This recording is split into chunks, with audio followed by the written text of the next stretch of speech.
Ошон үчүн бул өзү айткандай оюнда көп жылдан бери алып жүргөн жүрөк ойгон ойду ишке ашырдым дегени бул туура. Унчукпай барып баарын алып келип чогултуп, бу да көп маселе болду да, бир эле күндө чогулуп калган жок да. Ошонун баарын чогултуп, ортого оюн салып, негизи Кыргызстандын стабилдүүлүгүнө, келечегине, экономиканын өнүгүшүнө ар бирөө ушу салым кошсо экен деген ой менен кылганы эң туура. Муну туура түшүнүш керек. Эгерде мына мен деле көп кемчиликтерди бийликтикин айтам, кайсы бийлик болбосун, Садырдын да бийликтеги жүргөндө кемчиликтерин айтып эле бирок ал бул жеке көз карашка жатпаш керек да эч убакта. Өзүң оюң менен айтып, оюңду айтып жүргүнүң деп. Ошондуктан ички саясий стабилдүүлүктү кыла турган экинчи кадамы бар. Биринчи жакшы кадам жасады.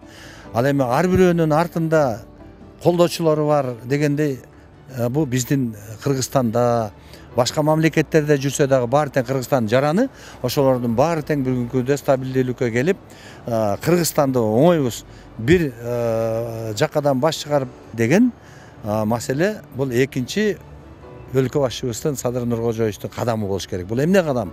Бул биздин ички саясий лидерлерди, коомчулук лидерлерди, көрүнүктүү лидерлердин баарын тең чогултуп, ири мүз тартып өзү айткандай отуруш керек.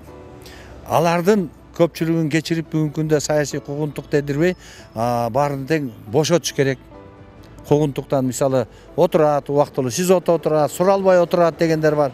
Алардын артында дагы биздин Кыргызстандын өзү айткандай жарандары, стабилдүүлүктү каалабагандар болушу мүмкүн. Мына ошолордун баары тең экинчи кадам менен бекитсе болот.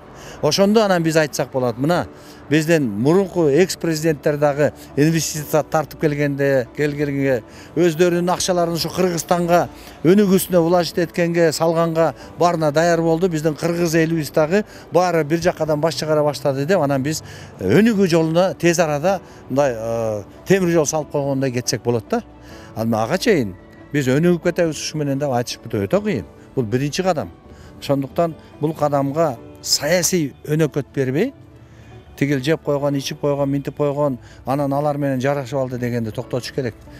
Президент конституциялык укугу бар жана конституциялык жоопкерчилиги бар. Биринчи жолу тарыхта биринчи жолу жоопкерчилигин алган өзүнүн моюна. Бардык минус плюстарга.